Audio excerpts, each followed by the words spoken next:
มันบ่แม่นว่าจะฮู้แนวอื่นจะฮู้ว่าอยู่ได้บ่อยู่ได้บ่อยู่ได้กันนะแต่ว่าทั้งนี้นี่บ่ได้หวังว่าจะค้ำจะขายบ่ให้คิดจังซี่เบาเทียงว่าคันนี้ก็บ่ให้มีนะไอ้ว่าคิดว่าจะขายมีแต่ว่าอยากอยู่ประเทศเขาประเทศให้อยู่เนาะย้อนทุกข์ย้อนยากเขาจึงย่อมือใส่พ่อก็เลยบ่ยังหลายมื้อนั้นพ่อก็เลยว่าเดี๋ยวนี้เว้าเรื่องเฮือนหลังนี้พ่อบ่มีสิทธิ์จะเกี่ยวข้องนำมีหยังก็ขึ้นกับเบาเทียงทองเด้อเบาเทียงให้ขายก็ชุดแล้วแต่เบาเทียงใหม่ขายก็ชุดแล้วแต่พอว่านั่นซื่อแม่นแต่ว่าผู้ใหญ่เพิ่นก็เว้าตรงกันเบิดคือจังใดก็บ่ให้ขายดินตอนนี้นะบ่ขายบ่ให้ขายแล้วก็หรือเฮาน่ะคุยกับทางเอื้อยเพิ่นน่ะแบบนี้คือมีแต่ว่าปล่อยให้แบบเป็นดินมูลมรกตกทอดไปถูกต้องมันนี่ทันทีแบบนี้ถูกต้องอันนี้นะเฮาให้เฮ็ดแบบซี่แม่นเฮาเว้ากับหมอได้มื้อนั้นแหละเฮาสิไปแจ้งพ่อบ้านไปพร้อมแบบไผมาขายเนี่ยผู้นั้นเป็นคนผิดถูกต้องแล้ว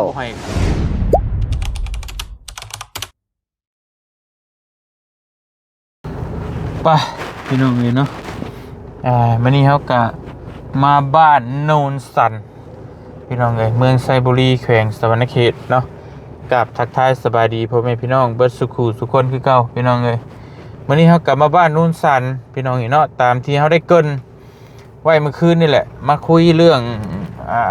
บ่าวไล่กับน้องแต่ก่อนเรื่องดินเรื่องดอนตอนหญ้าโอ้ยบ่จบบ่สิ้นบ่แล้วบ่ทั่วซื้อให้แล้วก็บ่แล้วพี่น้องเอ้ยเนาะ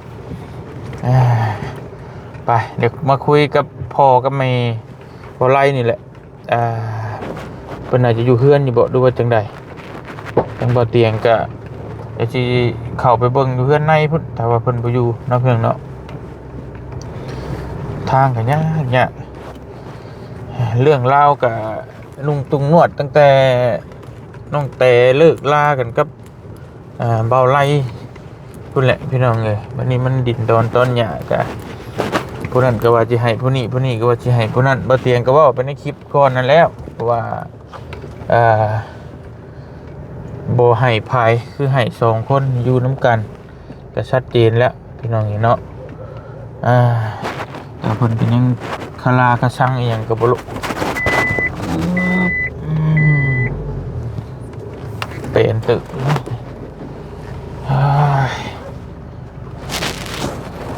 ไปต้องไปเยี่ยมยามถามข่าวก่อน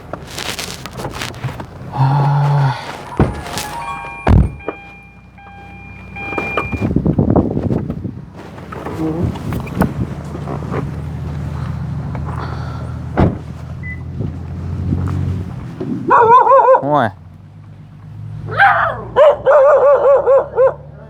เขาสนิมหมดเลย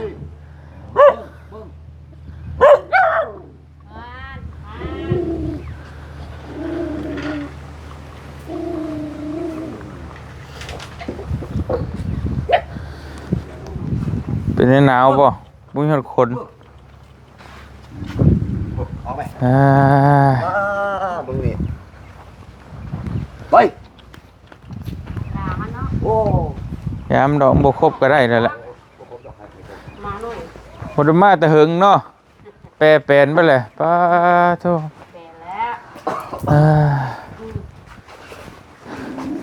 เป็นอะไรอยู่ดีมีแห้งอยู่บ่โอ้ยเนาะ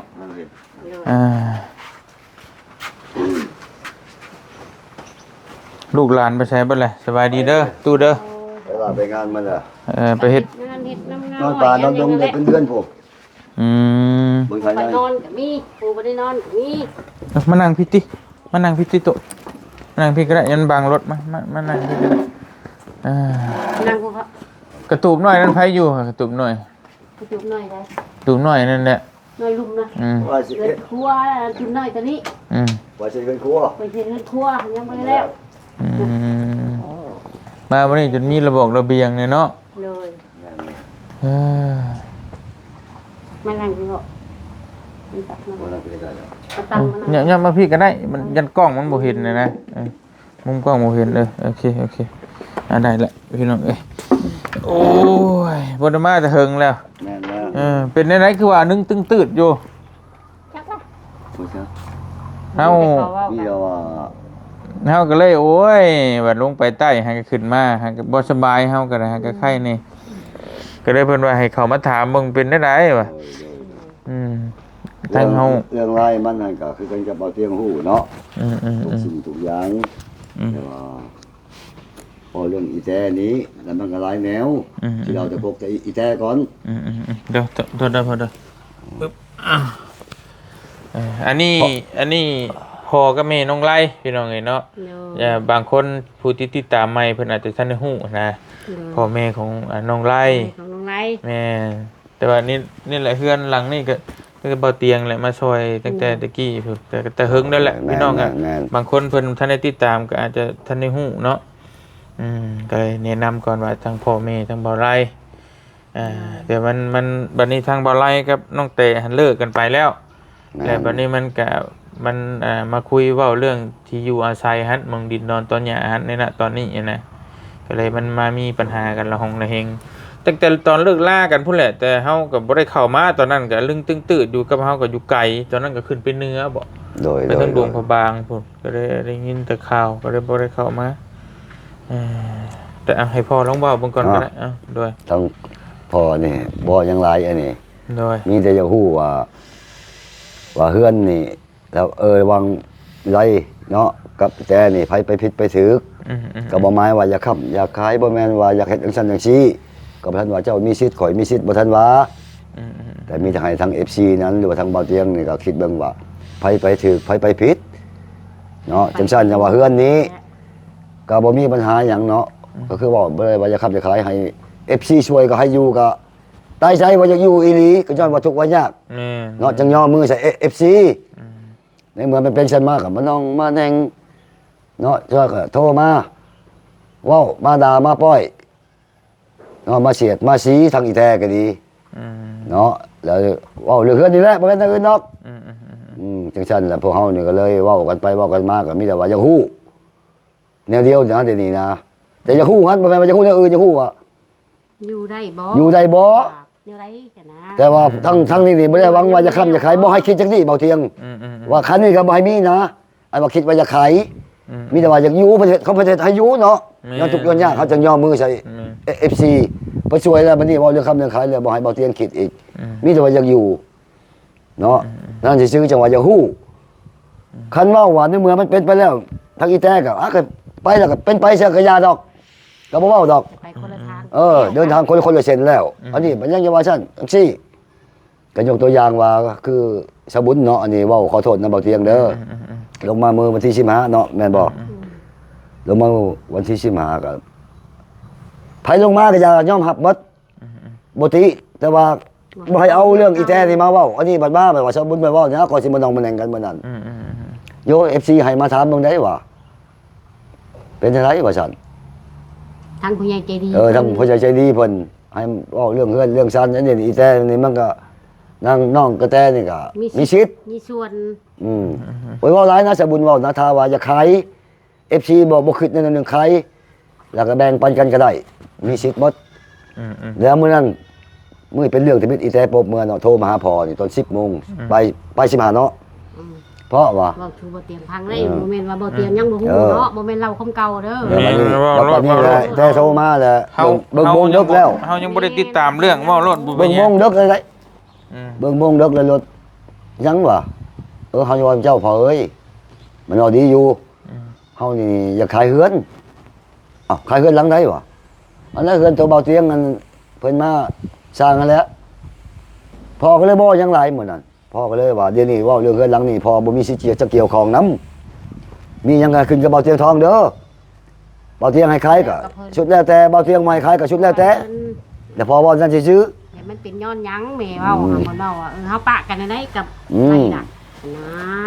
บาดนี้เรื่องปะเรื่องปล่อยนี้เนาะเบาเตียงก็ยังบ่ฮู้ครับพ่อแม่ก็บ่ฮู้ก็จะตั้งก็บ่ฮู้มาลักเอาน้องก็บ่ฮู้คันว่าผิดถึงยังคาตีบีโบยธรรมดาถ้วยกระบวงเนาะผัวเมีย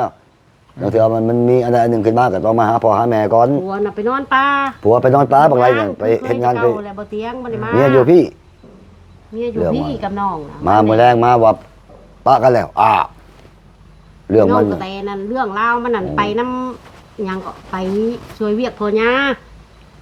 อยู่สวรรค์ว่าซั่นแม่ก็พ่อฮู้แต่ลูกบ่ได้มาบอกดอกว่าไปนั่นไปนี่ก็ลูกบ่ได้เว้าเขาบ่ได้บอกเลยแต่ได้ยินนำคนอื่น ไปแล้วบ่มาเลยสิ ไปบ่มาเลย ไปเลย อืม ไปแล้ว เรื่อง ก็ไป มัน น้องทุกก็ไป ทั้งที่ตอนไปก็บ่ได้ผิดกันกับผัวที่ บ่ไปนำกัน บ่ได้แล้วกันบ่เคยเห็นมันไรกับเตพิษกันจักเทื่อมันก็บ่ได้ให้เมียเฮ็ดหยังก็ย้อนว่าแพงเมียหลายโพดมันเว้าอยู่เด้เฮ็ดหยังก็บ่ได้ให้เฮ็ด บ้านนี้ ไป บ้านนี้รถบ่แค่โทรมาเนาะผัวอีแท้นั่นโทรมาให้ช่วงนี้ว่ามันก็ว่าผู้เบาแต่พ่อยาละฮู้ดีแหละพ่อยาโทรมาใส่ช่วงนี้ก็บ่อยากเอาหยังจังเอาแล้วก็เอาไปโลดบักไรมันบอกนะ อืม เส้นมักหักกันแล้วก็แล้วบ้านนี้มันมาเป็นผลสะท้อนแห้งอยู่บ่อนว่า อีแต่ไปแล้วเนาะก็คือว่าหนึ่งมาพ่อแม่ก็บ่ฮู้บ้านเมืองการจะตั้งก็บ่ฮู้ จะตั้งบ่ฮู้ได้ แซมมาลักเอาสิ่งน้อยนี่ไปอีกซุ่มพอละหาแล้วหาสิ่งน้อยอย่าเป็นโทษแล้วบักไรเป็นโทษบ่แล้วมันอีแต่มาเอาอยากมาเอาซั่นแล้วก็เพิ่นก็ชุมพรนี่ก็ยุ่งแล้วเนาะเขาฆ่าโทษเฉพาะนี่บ่เรื่องคิดเรื่องของเวลาเขามาบัดมีดอกไม้เทียนครูไก่เราขอเป็นผ้าเป็นผ้าแพ้เป็นลูกเป็นหลาน แล้วบ้านเมืองเฮาใช้ เขาก็รับเอามานี่แล้วอยู่ไปอยู่มาก็บ่มีก็แลนใบนั้นให้บัดนี้ใบห้องเอาเหลือจากเจ้าเมืองพุ่นแล้วปัดบ่แลนใบยงใหญ่บัดนี้ได้เงิน ไปต่อเล็บดัดพันพอนี่แล้วเว้าโอ้ยลูกก็เฮ็ดฉันได้แลนให้มันแล้วแม่อยู่ใช้ให้ต้องมีผู้เก็บผู้กรรมแม่ก็บ่ยอมเฮ็ดสุดท้ายมาก็เป็นแบบนี้แล้วก็ไปเลย ใจมันเป็นอย่างนั้นนะ เรื่องมันอย่างนั้นเฉพาะอีแต้นั่น อืม บัดนี้นางตุกนี้นางตุกนี่ก็เขาทรมานสิเฮาเดี๋ยวนี้กำลังแลนเอกสารบ่แลนได้เขาเน้นตำรวจลงมาเมื่อวันที่เท่าไหร่มื้อชื่อนี้เนาะ เทิงเติบแล้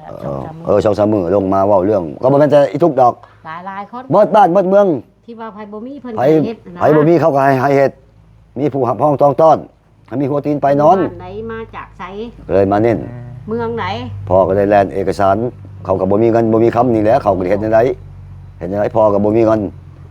เราก็ไปหาอยู่ซั่นแหละก็พอ ไป ได้ หา กินนั่นแห แบ ละ บนั้นแล้วแล้วมายุงเพาะ ที่ดึงทั้งหนึงวิทย์ทั้ง เนาะ หนึง แต่ว่าขอแล้วบ่เที่ยงเอ้ยขอแล้วบัดนี้ก็มันสิเป็นเช่นแล้วบ้านนี่ละไม่อีแต่ก็เสนอให้นายบ้านเสนอให้เฒ่าแก่บ้านดงมะแงวเนาะ อืม แล้วตาจอยมันฮับบ้านนี้ อืม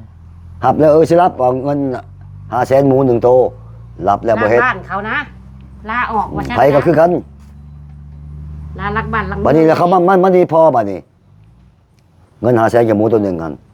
พ่อแม่แน่หลั พ่อแม่นี่นะครับ แต่ว่าหาก่อน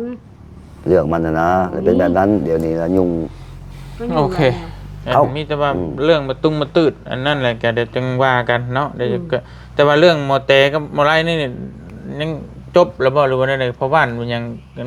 หับหูยังข้างใน ฮับพูดมาแล้ว หับหูแล้ว แม่ จบ น ข้างในแล้วจริง แม่นมันแล้ว เรื่องนั้นนะครับ ชุมพอบอกมาแล้ว อืม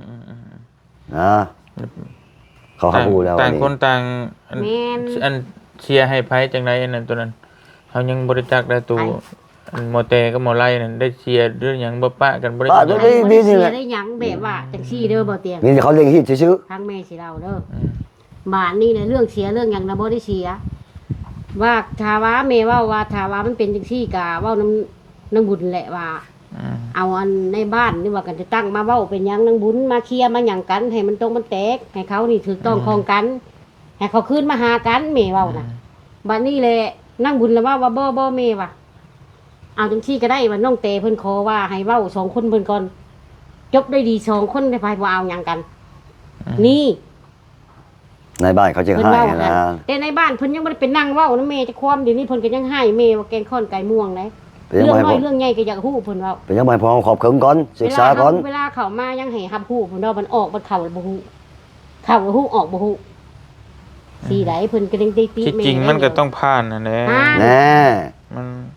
เขาชื่อว่าโดยพละการบ่ได้ ห่าน แน่ ต้องไปตามคันแม่เว้าเลยแต่น้องบุญบ่เว้า วันนี้ขอชี้โวยวายกับชาวบุญมันมีแต่เอาแต่อีแตมาเว้าอันนั้นเอาแต่อีแตเว้า เป็นยังให้มันจบเรื่องโดยดี เออ น้องสองคน เราบ่อยากเว้าบ้านหนึ่งเมืองเดียวกันเนาะกันชาวบุญกับลูกหลานจักสวาจังไดบ่อยากเว้าหลาย ในบ้านเพิ่นมาเว้าเนาะแม่นอยู่จบโดยดีเพิ่นว่าจบโดยดีอยู่คันแม่นว่าน้องไล่กับน้องเตยังอยู่นํกัน ในบ้านก็เห็นดีเพิ่นบอก แม่ เฉยๆนํอันนี้มันแยกแบบนี้นั่นโดยดีแบบใดเพิ่นถามแม่นะแม่ก็ว่าอยู่ก็บ่จักแล้วเนาะบ่จักคำตอบแม่ก็ได้ฆ่าเพิ่น มันจบแต่ปากใช่มันก็บ่ได้แล้วมัน อืม มีหีดมีคองอยู่เนาะ แน่คันว่าคือบ่เตียงเว้า แต่มื้อนั้นพุ่น มันบ่แม่นผู้ว่าผู้ชาวคบกันแล้วสิเลิกก็เลิกมันก็แม่นอยู่แต่นี่มันเป็นผัวเป็นเมียเด้คัก ผัว นี่ เมียก็ยาอีเตเว้าแม่ว่าวันเอามาเคลียร์มันหยังบ่ว่าผัวเมียก็ยาเจ้าบ่ได้แต่งเฮา อืม นี่เด้บ่เตียงเลย บ้านนี้ แม่ เป็น ก็ยอมรับบ่ได้แต่งอี บ้านนี้แหละสบุญเฮ็ดได้ก็อยากให้อีแต้นี่มาเฮ็ดได้อยากให้อีแต้นี่มาเบิ่งน้อง บ่เว้านะ เวลามันเกิดลูกมันนะก่อนสิมันน้องมันแหล่งกันมันน่ะเฮ็ดได้ก็อยากให้มาโชว์เราว่าโอ้ยว่ามาก็มาได้แต่อยากให้เอาผัวมาคันมามันสิผิดเร็วกันน่ะไผสิรับผิดชอบ อืม เจ้าเว้าอันหนึงข่อยเว้าอันสอง มันก็เชื่อได้แม่ก็ โอ้สบุญเว้าพอยังบ่นอนอยู่บ่รับบ่เตียงไอ้สบุญเว้ามันนั่นเว้าข่อยได้เว้าแล้วว่าเห็นข่อยลงรถมาสิชุบจักรยานข่อยพอตายแล้วว่าซั่น คือเจ้าย่านคือคนนะคนมันทันได้เว้าหยัง โอ้ โอ้ย แม่ บ่ น ย่าน ลูกหลานเอ้ยว่า บ่ได้ผิดหยังย่านหยัง สิย่านหยังเขาบ่ได้ผิดหยังว่ะ อืม คันว่าเฮ็ดได้ก็เฮ็ดได้ก็สบุญจะให้อีแต้ก็เอาไปโลดเถือนพอเว้าอีหลีมันยาก สองมื้ออันนั้นสามมื้ออันนี้ ทางบ่เตียงมาว่าแล้วอันนั้นก็ให้มันจบไปเลยแล้วว่าพ่อก็สิเอาในบอกในบ้าน พอก็เว้าว่ามื้ออันก่อนบักไรสิกลับขึ้นไปนี่หลังจากเอาเมียใหม่เบาเทียงลงไปบอกว่าให้ขึ้นมาอยู่ เตียงก็ได้สัมภาษณ์ มันจะขึ้นมาอยู่ ไปอยู่ เรื่องของเบาเทียงบ่สนว่าซั่นบ่เป็นเบาเทียงผู้เดียวมาช่วยอีก บ่แม่นบ่เตียงผู้เดียว พอเจ้าพอจะเจ็บหัวเลยเจ้าพออดเอาลิมื้อนั้น 3คน4คนพุ่นว่า ทั้งผัวทั้งเมียผัวก็ตาเสียกปานนี้เว้าเอาจากเมืองเจ้าแขวงเอามาโลดมันบ่แม่นแนวเว้าแบบนั้น แม่สิเว้าซั่นน่ะสิเว้าซั่นล่ะแม่น่ะเว้าว่าแม่ก็อยากให้เอามีในโลกในบ้านมีรักมีฐาน เพราะว่าอยู่น้ำเพิ่นเกิดเรื่องหยังให้เพิ่นฮู้นำเจ้าหยังเจ้าเมืองเจ้าแขวงมากเอามาโลด ก็ธรรมดาแล้วเนาะเบาเทียงเนาะสิปานเจ้าอยู่ในกำมือเขา มีหยังก็ต้องให้เขาฮู้ให้เขาแก้ แม่เว้าก็จะ เจ้าก็มีสิทธิ์คือกันส่วนหนึ่งพวกชน FC ลงมาก็โอ้ยน้องหนุ่งเอ้ยบ่ให้พิษไทยเลยก่อนบ่ให้ป้าห้างสร้างนี้เด้อก็เป็นการดี แต่เรื่องแต่ไปนี่เพิ่นก็ยังติแล้วแม่เว้านะ แม่นตัว ที่เมที่ ตัว พ่อนี่แล้ว เรื่องตัวดินเทือนชาตินี่เฉพาะตัวเฮานี่ก็เฮาบอกแล้วมื้อนั้นก็คุยกับบอกกับหมอไร่ชัดเจนแล้ว เรื่องนี้บ่ไร แต่ ว่า ว่าหมอสิเว้าอันนั้นหรือบ่แต่ว่าเว้าชัดเจนแล้วก็ว่าเฮาคุยกับผู้ใหญ่เพิ่นก็มีผู้ใหญ่ทั้งป้าบุญน้ำแน่มีผู้ใหญ่ทั้งเฮาแน่ที่ซอยนะ แม่น แต่ว่าผู้ใหญ่เพิ่นก็เว้าตรงกันเบิดคือจังใดก็บ่ให้ขายดินตอนนี้นะ บ่ขาย บ่ให้ขายแล้วก็หรือเฮาน่ะคุยกับทางเอื้อยเพิ่นน่ะแบบนี้คือมีแต่ว่าปล่อยให้แบบเป็นดินมูลมรกตกทอดไปใช่ เอ ไหม อถูกต้องมันนี่ทันทีแบบนี้ถูกต้อง อันนี้นะเฮาให้เฮ็ดแบบซี่ แม่น เฮาเว้ากับหมอได้มื้อนั้นแหละเฮาสิไปแจ้งพ่อบ้านไปพร้อมแบบไผมาขายเนี่ยผู้นั้นเป็นคนผิด ถูกต้องแล้วถูกต้องแล้ว เฮาบ่ให้ขาย น้องไรก็ได้เว้าอีหลีแบบนี้ เพราะว่าเฮาได้ยินบ่ไรเว้ามื้อนั้นว่าน้องแต่ว่าอยากมาขายเด้อไอ้เตียงไอ้เพิ่นว่าเฮาก็เลยว่าเด็ดขาดบ่ แม่น ให้ แม่น ขาย บ่เทียงว่าบ่ไรก็เว้านี่เว้า บ่ให้ขายเฮาว่าไผสิอยู่ก็อยู่แต่ว่าเฮาบ่ให้ขาย คือต่างคนต่างก็เพิ่นซื้อให้น่ะทั้งสองคน แม่น คือเบาไล่กับน้องแต่บัดนี้สมมุติว่าเบาไล่มีเมียไปอยู่เฮือนเมียเนาะ แม่น สมมุติว่าน้องแต่ไปอยู่เฮือนผัวมีครอบมีครัวกะ แม่ น้องเด้ซั่น แน่ น้องบ่ไล่ไปอยู่แล้วก็น้องบ่แต่ก็ไปอยู่ก็ แน่ มันก็ อันนี้เห็นบอกเขาบ่เทียงเว้า แบบ ถึง นั้น พี่จังเขาสิให้แบบนี้ อืม ก็ถ้าว่าแบบนี้ถูกเป็น เนี่ย ดี ๆ นำ เฮาให้เป็นแบบนั้น โดย คือสมมุติว่าสองคน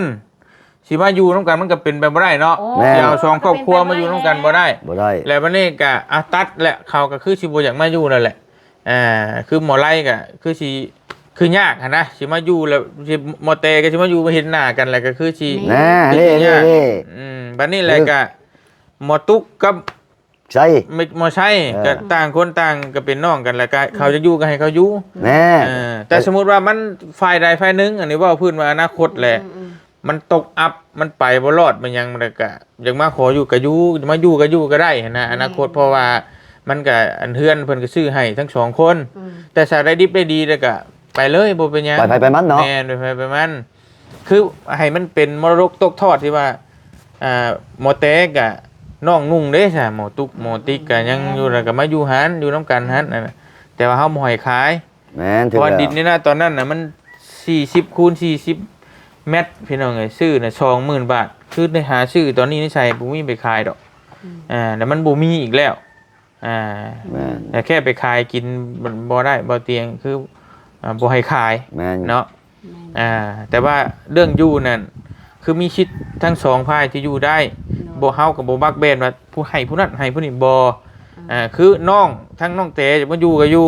แม่ พี่น้องทั้งน้องไล่นี่ก็คือหมอไส้กับหมอตุ๊กตัวนี้ก็มันก็อยู่นำกันก็อยู่ แม่น เว้าพื้นให้อนาคตสมมุติหมอไล่มันบ่ถึกกับลูกกับเมียหยังมันยังก็จะไปอยู่น้ำน้องก็อยู่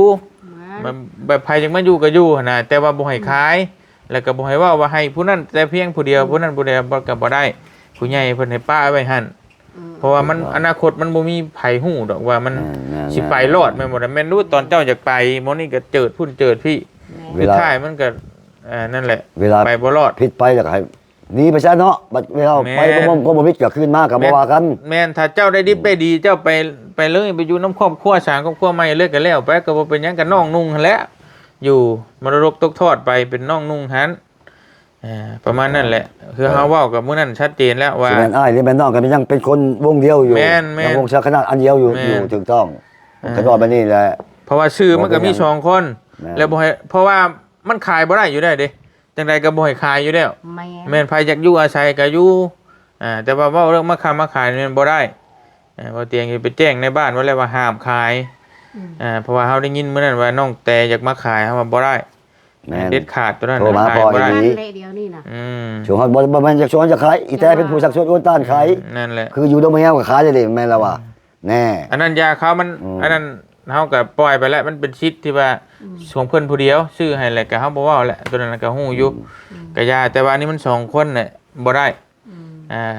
มีแต่ว่าเฮาสิไปสร้างในบ้านไว้บ่ให้ห้ามเส้นให้ไปสิให้ขายบ่ให้ คันว่า ขาย คันคือบักโชนชอนี่บ่คือเห็นอยู่ได้เบาเตียงเลยว่าชื่อเว้าเรื่องขายนะบ่มี แม่น ได้แห่งดีได้มันน้อยโพด ยังๆท่านได้ ให้มันได้หลายกว่านี้อี อี ก กคนอยู่อยู่บ่ อยู่แล้วน้องตุ๊กกับเมียน้องไรแล้วอยู่ เดี๋ยวสักหน่อยจะสิขึ้นไปสิไปคุยให้เข้าใจ เพราะว่ามันคนอื่นก็มันคนอื่นมาเว่าจะนั่นนี่มันก็ไปเรื่อยๆเห็นไหมพี่น้องไงฮะก็บ่เตียงก็เห็นอยู่ดอกหลายคนมาถามโน่นนี่แต่ว่ามันก็มันบ่เด็ดขาดฮู้อยู่ว่าบ่เตียง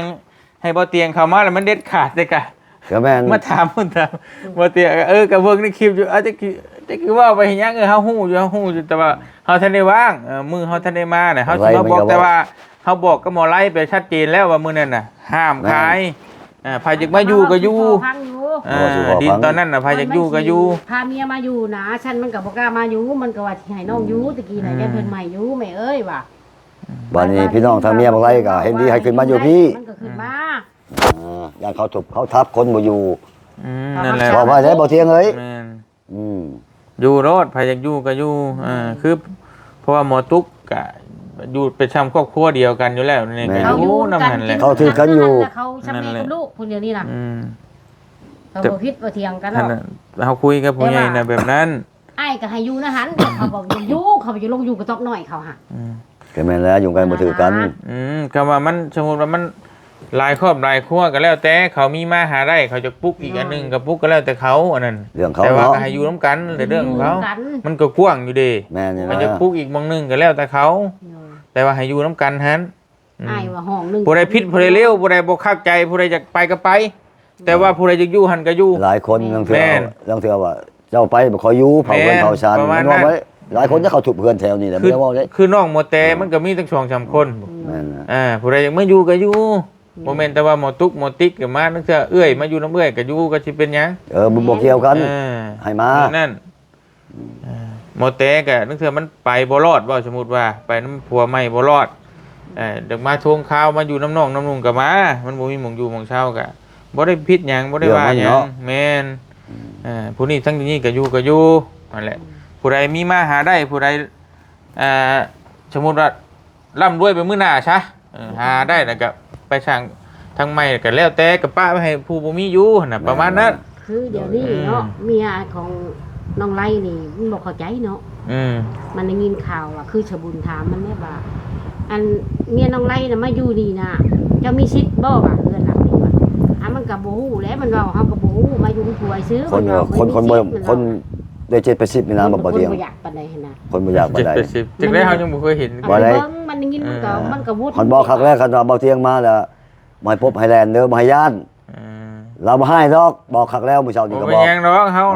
มีคุยกันด้วยเหตุผลบ่มีดอกนั่น คันว่ามันได้ยินบ่เตียงว่าอยู่ก็อยู่ที่นี่บ่ให้ใครแล้วมันก็ดีใจนะฮะทีนี้บ่ยังโทรมาหาพ่อค่ะแม่ อย่างนี้ว่าบ่เตียงสิมา บ่เตียงสิมาเพิ่นสิเว้าลูกไหนๆว่าลูก เฮาย่านได้ว่าซั่น เฮาย่าน ขึ้นแล้วพอขึ้นในเช้าบ่ย่านเนาะบ่เตียงนั่น ดอกลูกว่าอยู่แล้วแม่บอกนะ บ่หรอกมันจะมาให้มาเลี้ยวไปบ่ให้มา มาให้ มาบ่ให้เข้าใจ แม่น ก็คือถ้าเข้าใจกันอยู่ในเฮาก็บ่มาแม่นบ่ล่ะ แม่นแหละ ถ้าเข้าใจถูกต้องปรองดองกันเฮาก็บ่มาถ้าว่ามันบ่ถูกกันนี่แหละ แต่ถ้าเฮามาเว้าให้มันเข้าใจกัน โดย แต่มันบ่เข้าใจกันมันนึงอันนึงเดี๋ยวสิผู้นึงเว้าไปทั้งนึงผู้นึงเว้าไปทั้งนึงมันก็ยากเพราะว่าเฮาก็คุยกับเอื้อยเพิ่นแหละผู้ตัดสินว่ามันเรื่องดินเรื่องดอนนี่จังใดก็ห้ามขายบ่ให้ขายขายแล้วมันก็มีผลหลายอย่างมันเสียความรู้สึกทั้งผู้ช่วยผู้หยัง แม่น เพิ่นหาเงินมาเลยซอยให้เจ้ามีหม่องอยู่อาศัยแล้วก็สิไปขาย ไปขาย มันบ่แม่นไปเอามันไปเฮ็ดการค้าการขายคือเพิ่นมันชมกับตอนเจ้าจักได้แม่นบมือนบตีนให้ห้องต้องแตกแกเพิ่นแม่นบ่ล่ะ ถึงแล้วว่าถึงแล้วบ่เตียง แล้วบัด พ่อก็ดีใจ อันนี้ผัดสิมาขายมาเฮ็ดไว้ให้เว้าปานนั้นได้เฮานั่นแหละก็บ่มักสุดแบบนี้น่ะมีแต่ว่าครับแต่ไปรักขายนี่ก็ทั้งนี่แหละเฮาก็ท่านได้เว้าท่านได้เจอหน้าชื่อหมอเตทั้งไอ้จอยสิขายอยู่บ้านดงมะเงียวนี่เฮาก็เอาท่านได้เจอซื่อ แม่นะผู้ลางคนก็เห็นอยู่คอมเมนต์มาว่าโอ้ปูยาน้องเตน้องจุกเก่งเนาะว่ะเป็นคนเก่งจุกก็จะคิดดูได้ฮอดไสว่าปูยาก็เก่งว่ะ โอ้ยเจ็บไข้ก็ช้อนไปเบิ่งบ่เตียงเอ้ย เก่งก็จังเก่งลูกบ่ให้เว้า แนวอยู่แนวกินเอาจังนี้แหละไป นี่เว้า บ่เป็นหยังก็เฮาเก่งถ้าเก่งแนวมันถูกต้องก็บ่เป็นหยัง คะแนนมันบ่ต้องก็เว้าแล้ว เก่งนี่แหละ แต่ว่าแนวมันบ่ถูกบ่ต้องเฮานี่คือเว้าไปเลยมันก็บ่แม่นเฮาเว้าตามหลักตามการบ่เป็นหยัง บอก คำพ่อแม่บอกเนาะก็บอกให้ไปทางดี กระทั่งมันมีที่มาหลาย คือเฮานี่ก็ให้คือกันได้ถ้าว่าผู้ใดก็เฮ็ดบ่ฮู้เรื่องฮู้ราวควมพาควมจั่วเฮาก็เว้าคือกันแต่ถ้าผู้ใดเว้าไปตามล็อกตามร้อยไปตามพอร์ตตามพลอยตามหลักการก็เฮาก็สิเว้าหยังเพราะว่าตามเอาความถูกต้องมาเป็นหลักหันนะเฮาบ่อยากให้เว้าว่าโอ้สิแบ่ง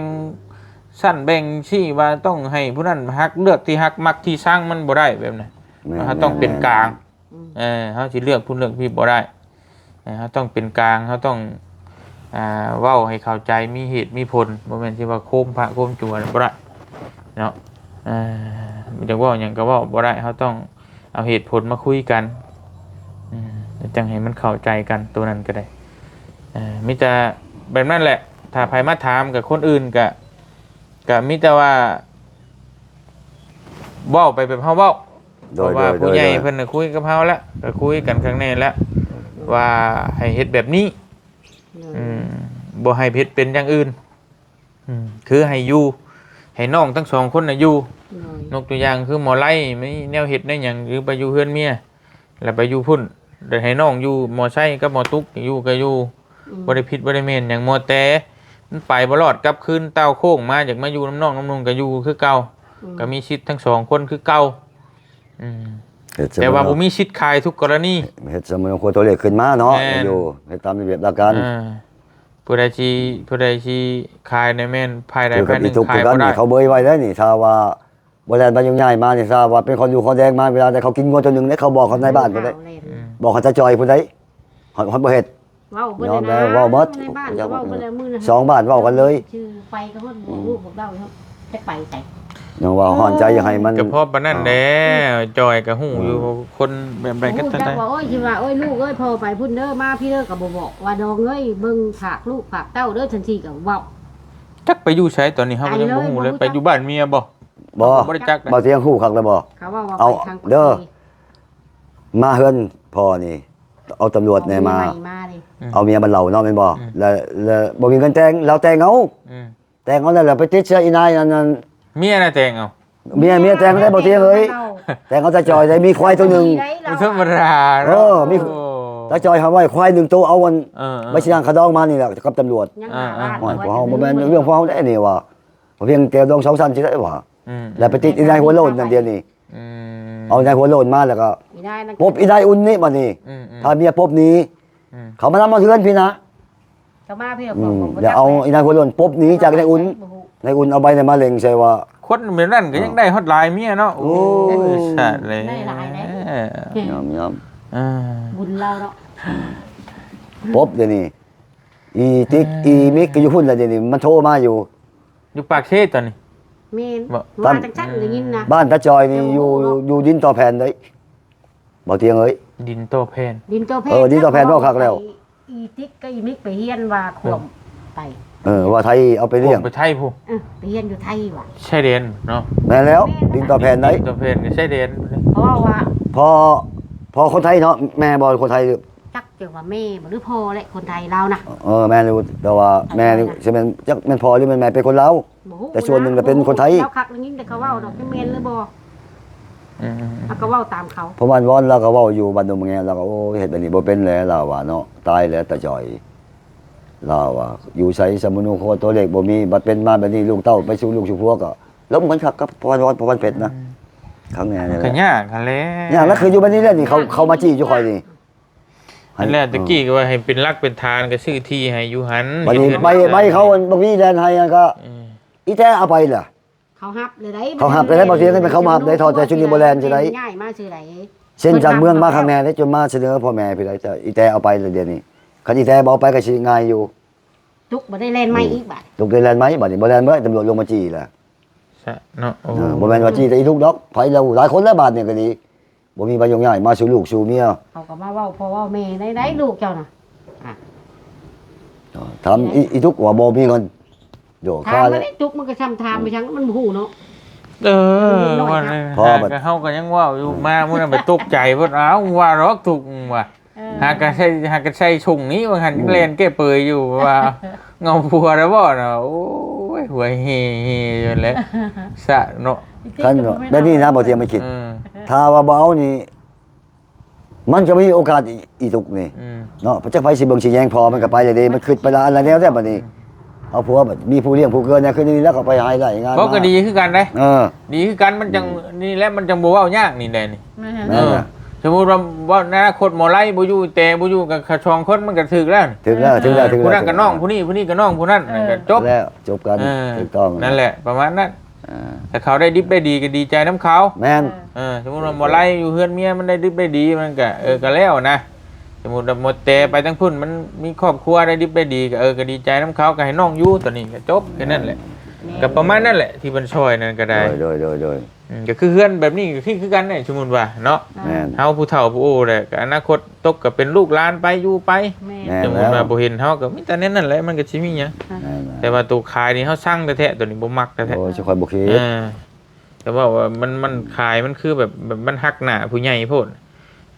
มันบ่คิดเห็นตอนที่ว่าเพิ่นหาเงินมาลำบากลำบน ขาย เฮ็ดให้ เฮือน เจ้า อีทุกได้ 2,000ก็บ่ได้ว่าเงินขายเฮือนอีกแม่นบ่เฮ้ย บ่บอกลูก บ่บอกลูกว่าเงินขายเฮือนว่าเงินพ่อย่าฝากมาพ่อย่าโทรมาหาบักไรไปว่าพอเซาช่วยเหลือบ่แม่นเด้เราอ้าวอีแล้วว่ะ รู้เรื่องแล้วอ่ะเขาโทรหากันอยู่ ตาย เรา ก็ย่าแล้วมีแต่ว่าในนั้นแหละผู้ใด โด คำ ย พอที่ว่า เข้าใจแล้วมันเข้าใจคักแล้ว เว้าแบบเฮาเว้าหั่นแหละมีแต่ป้าไว้เป็นมูลมรดกตกทอดของน้องของนุ่งไปบ่ให้ขายน้องทั้ง อยากอยู่เนาะ แม่นผู้ใดมีนะมีมาหาได้เจ้าไปอยู่นั่นก็ไปแต่ให้น้องอยู่คนนี้นะฮะก็มีชิดทั้งสองพายคือเก่าทั้งน้องตุ๊กน้องแต่เบาไล่น้องชัยนี่ก็น้องนุ่งนี่ก็ไปเป็นอยู่พายจะเฮ็ดกินก็เฮ็ดนะเผาท่านเผาเทินไปเฮ็ดนั่นก็เฮ็ดบ่เป็นหยังบ่มีพิษมีเมนหยัง เฮ็ดไป บ่เทียงลงมา เรา ก็ปลอบใจเมียบักไรนะให้อยู่นี้กับบักไรว่าใช่อย่ามันว่าอย่ามันน้อยใจ มันญาติว่าเพิ่นสิมา มันย้านเจ้า ลูกนี่ยัก เห็นบ่จังว่ามันโทรมาเช้าบ่ได้ยินบ่เตียงเชื่อมาแล้วก็อีพ่อ ยืนพะโว้พะ อีพ่อมันย่านอันน่ะ แต่ว่าคนนั้นน่ะคำมันได้ยินแบบว่าใดแบบหนึ่งมันจังบ่อยู่เลยนะคนน่ะ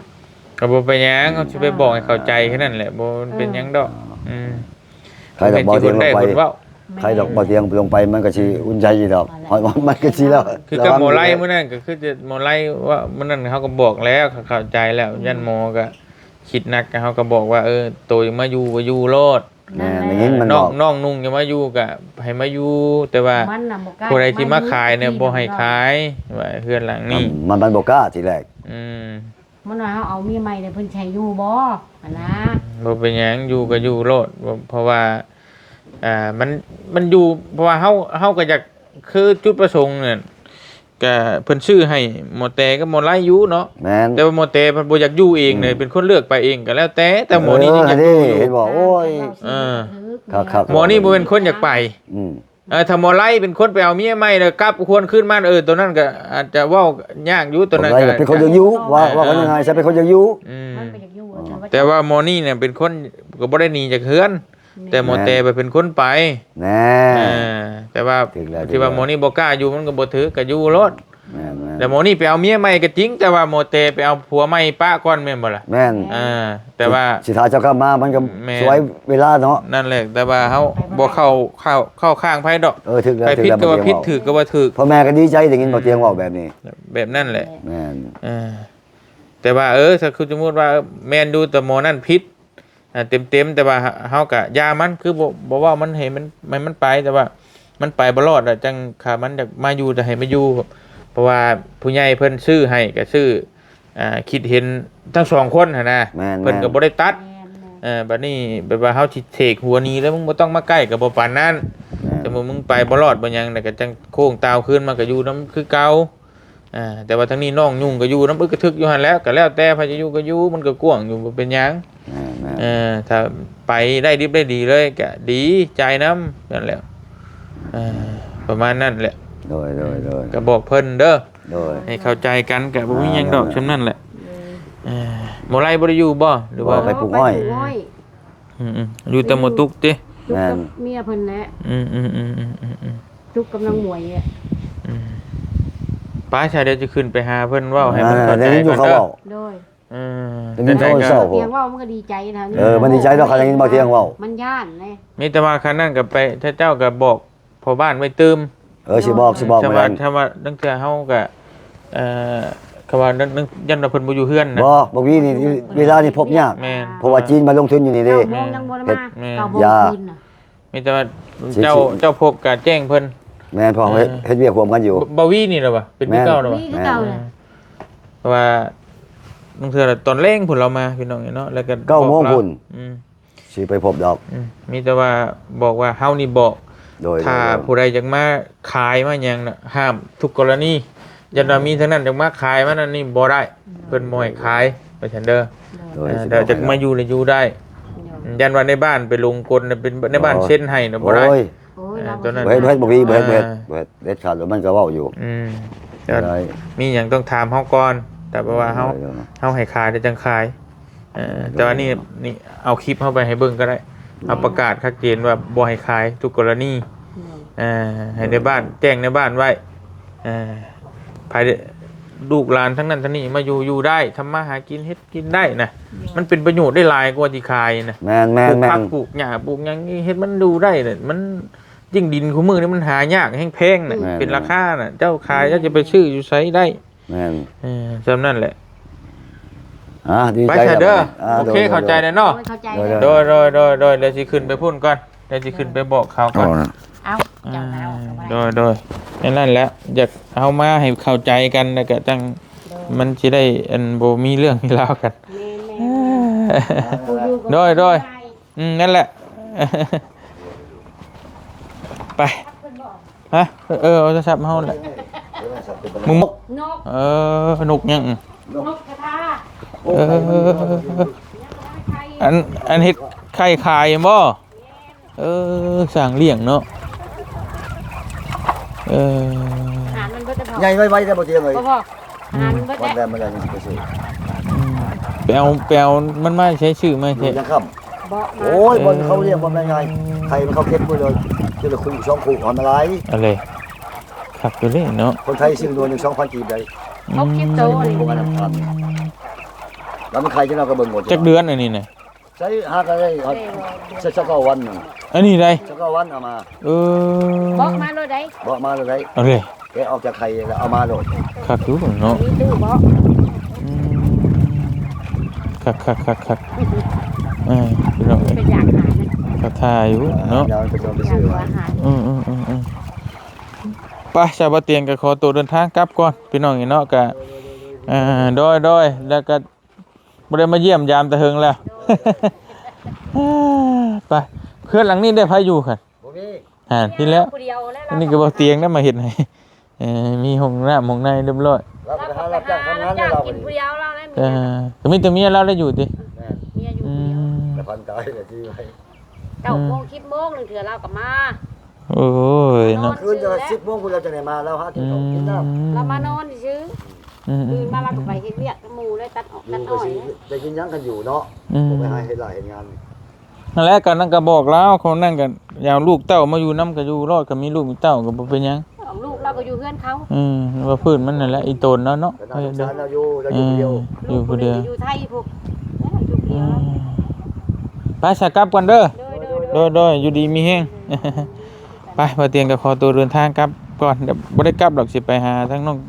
ตุกทั้งพุ่นแหละทั้งเมียบ่ไล่ต่อจะไปคุยอธิบายให้เข้าใจ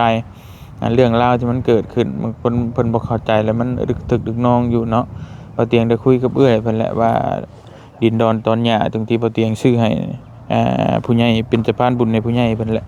มีหลายคนหลายคนช่วยกันมีทั้งป้าบุญแน่เงินผู้ใหญ่เพิ่นทั้งเอื้อยฮักบ่เตียงแน่เพิ่นก็ซอยเฮ็ดเฮือนเฮ็ดซ่านให้เนาะหลายคนหลายคนช่วยกัน